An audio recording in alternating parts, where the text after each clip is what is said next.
Chairman పదవి లేదు సరే, దేవస్థానం బోర్డు మెంబర్ పదవి ఉంది కదా, అదేనే ఇవ్వచ్చు కదా. ఇలా చూడు, తిరుపతి బ్రహ్మోత్సవాలు వచ్చే నెలలో మొదలవుతున్నాయి. అవి మొదలైతే మనకి ఎక్కడ లేని రాబడి వస్తుంది, మన బ్యాంక్ అకౌంట్ నిండిపోతుంది. పోతే అక్కడ నుండి వచ్చే ప్రసాదాలు, కొబ్బరి చెప్పులు, మా అమ్ముళ్ళు వీటికి అంతే ఉండదు. నేను ఒకసారి సీఎంతో మాట్లాడొస్తానండు.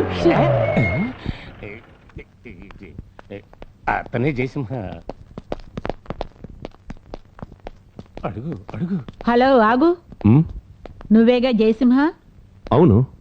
ఎమ్మెల్యే తెలుసుగా? ఓ తెలుసు సార్. మీతో 2 మాటలు మాట్లాడాలి నేను. ఇక్కడ ఎవరో చెప్తే విన్నాను. నీ మొహంలోకి సూటిగా చూసి మాట్లాడితే నాలుక పీకేస్తావనో ఇంకేదో చేస్తావనో. అసలు ఎవరు నువ్వు?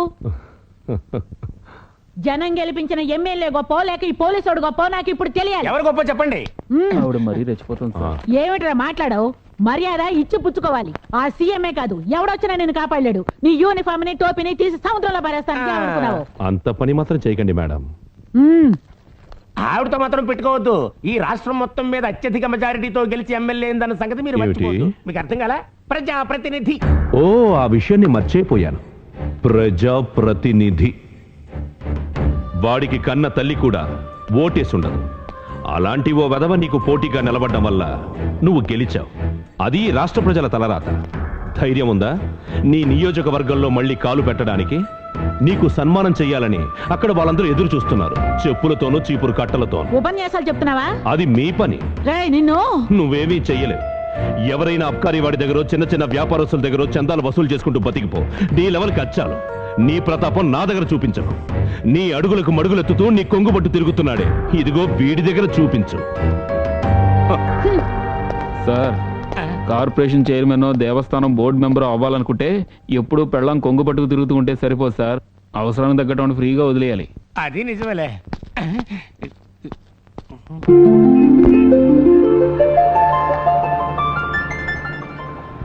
దాన్ని అలా వదిలే, సరిగా తూగని. నీకే చెప్పేది, సరిగా తూకవే. నువ్వు అడిగిన రేటు ఇస్తున్నావుగా, అది ఆకాశం అంటే రేటు. సరిగా తూగని. తూకం వేస్తున్నాను కదా, ఇంతలోనే ఊరికే మాట్లాడతారేమిటి?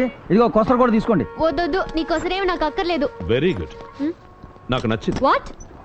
మీ కన్స్యూమర్ కాన్షియస్నెస్. ఇచ్చే డబ్బుకి తూకం కరెక్ట్ గా ఉండాలన్న మీ వాదన. That's good. అడ్వకేట్ సీతాలక్ష్మి కదూ? అయితే ఏంటి? We are from crime branch. అందువల్ల? మూర్తి, మేడం, ఓ కేసు గురించి మీతో మాట్లాడాలని వచ్చాం. కేసా? ఏ కేసు? రోడ్ల నుంచి నా కేసు గురించి మాట్లాడేది ఆఫీస్కి రండి. ఎప్పుడు రావాలి? నేను అక్కడ ఉన్నప్పుడు. ఎప్పుడు ఉంటారు? అది ఆఫీస్ లో అడిగి తెలుసుకోండి. ఎప్పుడు అడగాలి? ఐ మీన్ మీ ఆఫీస్ ఎక్కడ? అక్కడ ఎవరిని అడిగినా చెప్తారు. ఆ ప్యాకెట్ ఇవ్వయ్యా. ఈవిడ చిచ్చుబుడ్ల చెట్లాడుతోంది. అది చూద్దాం. రాష్ట్రపతి. హలో, చాలా మంది లాయర్స్ అడిగి చూశాను, సీతాలక్ష్మి అంటే ఎవరికి తెలియదన్నారు. వాళ్ళందరికీ మెజిస్ట్రేట్ కోర్టులో స్వీపర్ గా పనిచేస్తున్న సీతాలక్ష్మి తెలుసట. నిజంగానే అంత సత్తా తెలివితేటలు మీకుంటుంటే మీ పేరు చెప్పగానే వాళ్ళకి. మీతో మాట్లాడి తీరాలన్న అవసరం నాకేం లేదు. మధు కేసు మీరు డీల్ చేశారు కనుక ఆ కేసుకు సంబంధించిన కొన్ని విషయాలు మిమ్మల్ని అడిగి తెలుసుకోవాలని వచ్చాను. మధునా?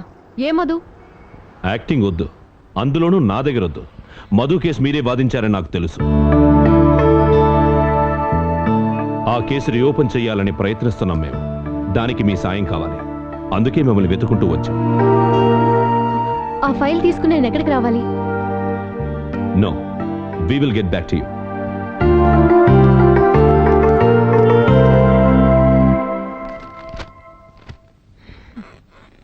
ఆ కేసుకి సంబంధించిన ఈ ఒక్క ఫైలే నా దగ్గర ఉంది. ఏ కేసైనా కోర్టుకు వచ్చేటప్పుడు పోలీస్ తరపున ఓ కథ ఉంటుంది కదా. ఈ కేసులో ఆ కథ ఏంటన్నది క్లుప్తంగా చెప్పగలరా? అన్నయ్య వదినలతో కలిసి ఒకే ఇంట్లో ఉండేవాడు మధు. ఆ సంఘటన జరిగిన రోజు, I mean the day they were killed, వాళ్ళ అన్న వదినల పెళ్లి రోజు. ఆ రోజు ఊరికి కాస్త దూరంగా ఉన్న సిల్వర్ స్టార్ హోటల్లో వాళ్ళ అన్నయ్య ఓ డిన్నర్కి ఏర్పాటు చేశారు. దాంతో పాటు వాళ్ళ పెళ్లి రోజుని సెలబ్రేట్ చేసుకోవడానికి ఓ స్యూట్ రూమ్ కూడా బుక్ చేశాడు. డిన్నర్ అయ్యాక మరుసటి రోజు ఉదయాన్నే వస్తానని చెప్పి మధు హోటల్ నుంచి ఇంటికి వెళ్ళిపోయాడు.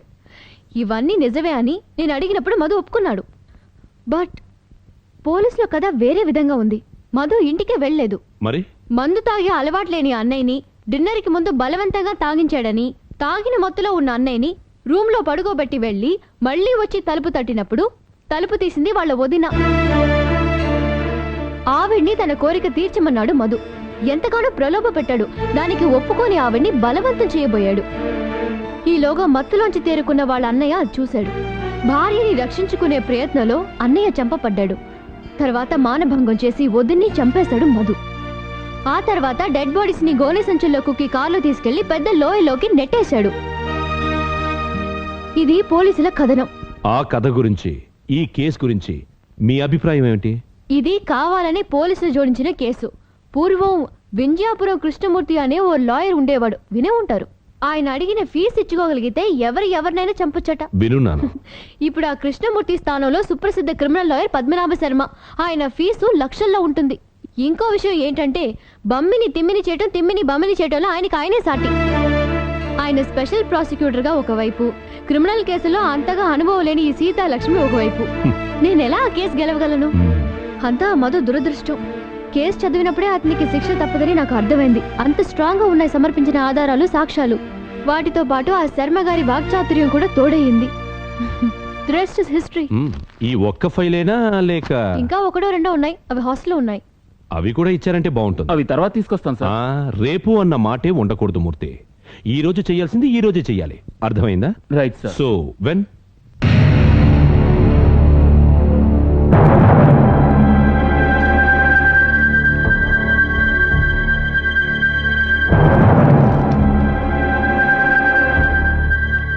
Exhibit P5. ముద్దాయికి వదిన మీద కలిగిన అబ్సెషన్ ఆ రోజు ఆ నిమిషమో కలిగింది కాదు, ఎప్పటి నుంచో ఉందని ప్రూవ్ చేయడానికి ప్రాసిక్యూషన్ వారి ఎవిడెన్స్ ఇది. బలాత్కారం చేసి వదిన్ని చంపాడు. అదేగా ప్రాసిక్యూషన్ ఛార్జ్. అవును, ఎందుకు సార్ అలా అడిగారు? ఈ ఫోటోలో వీళ్ళిద్దరూ ఇలా ఉన్నారేంటి? ఇంతకు ముందే చెప్పానుగా ముద్దాయి అబ్సెషన్ అని. Are you sure? Yes sir. Confident? Yes. Shall I lock? ఏంటో చెప్పండి సార్ ప్లీజ్. ఈ ఫోటోని బాగా చూడండి. ఆవిడ ముఖంలో ఏదైనా అసహ్యం గాని అయిష్టత గాని ఉన్నట్టు మీకు అనిపిస్తోందా? లేదు సార్. అంటే దాని అర్థం ఆవిడకి అయిష్టత లేనట్టేగా. నిజంగా తనకి తన మరిది మీద వ్యామోహం ఉన్నట్టయితే బలాత్కారం చేయాల్సిన అవసరం ఏముంది?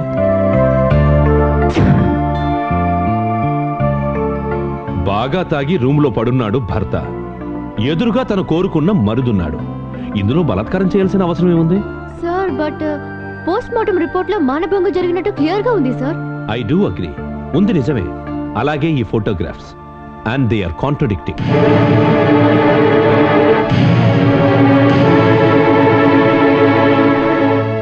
నేను ఇప్పుడు చెప్పిన పాయింట్ కోర్టులో మీకు తోచుంటే? నాకు క్రిమినల్ కేసులో వాదించిన ఎక్స్పీరియన్స్ అంతగా లేదు sir. Don't worry, you will get your chance again. నేను ఈ ఫైల్స్ అని నాతో తీసుకెళ్తాను కేసును స్టడీ చేయడానికి. పోతే ఈ కేసు విషయమై అప్పుడప్పుడు ఇలాగే వచ్చి డిస్టర్బ్ చేస్తుంటాను నేను. ఓ ఐఎమ్ సారీ. మిమ్మల్ని ప్రాబ్లం లేదుగా? నెవర్. గురుమూర్తి తీసుకో. సార్. శృతి, నువ్వు కాస్త ధైర్యంగా ఉండు. అందరూ ఉన్నాగా, ప్రయత్నించి చూద్దాం.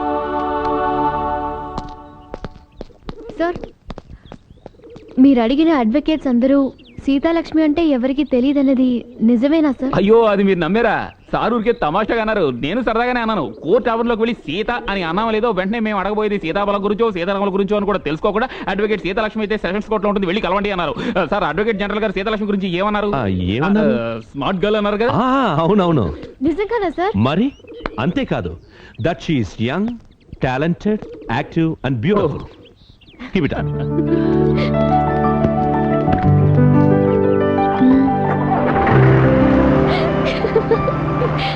విన్నారుగా సార్ చెప్పారు, అంత నా గురించి గొప్పగా చెప్పారట. That she is young, beautiful, talented. నన్ను అందరూ ఎగతాళి చేసేవారుగా. పనిలేని లాయరు, కేసులేని లాయరు, చెట్టు కింద లాయర్ అని. ఇంకెవరు మాట్లాడకూడదు. రా శృతి.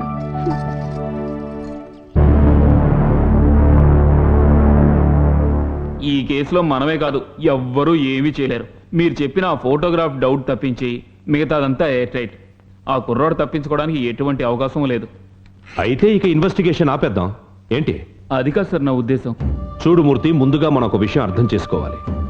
ఈ కేసులో గట్టి సాక్ష్యాలు, ఆధారాలు సమర్పించిన మధు శిక్ష నుంచి తప్పించుకోలేడు. ఆ స్టేజ్ ఆల్రెడీ దాటిపోయింది. తప్పించుకోవడానికి ఒకటే మార్గం ఉంది. ఈ క్రైమ్ లో నిజమైన నేరస్తులు ఎవరైనా ఉన్నారంటే ఈ ఇన్వెస్టిగేషన్ ని కొనసాగించడానికి ఏదైనా ఒక క్లూ ఇందులో దొరకచ్చు. దొరక్కుంటే ఈ కేసుకి సంబంధించి పోలీసులు ఫైల్ చేసిన రికార్డ్స్ కావాలని జోడించిన కేసు అయితే ఈ కేసుని జోడించిన విధానం, ఐ మీన్ ఇన్వెస్టిగేషన్ ఆఫీసర్ సాక్షులను, సాక్ష్యాధారాలను సృష్టించిన తీరు, హిస్ ఇన్ఫరెన్స్, అతను ఫాలో అయిన మెథడాలజీ అవన్నీ పోలీస్ రికార్డ్స్ లో ఉంటాయి. సార్ ఉండాలి, ఉండి తీరాలి. Meet mister Karunakar at records office. అతను తెలుసుగా? ఇక్కడ రికార్డ్స్ లేవు, నీ బొందా లేదు. మర్యాదకి ఇక్కడి నుంచి పోరా వెధవా. ఎవరికి గొయ్యి తవ్వడానికి రా రికార్డ్స్? ఇదిగో అర్థం కావడం లేదు నీకు. నీ పై ఆఫీసర్ ఉన్నాడే, ఆ జైసమ్మని చూసుకుని ఎగిరెగిరి పడుతున్నావు. అది నీ ఒంటికంత మంచిది కాదు.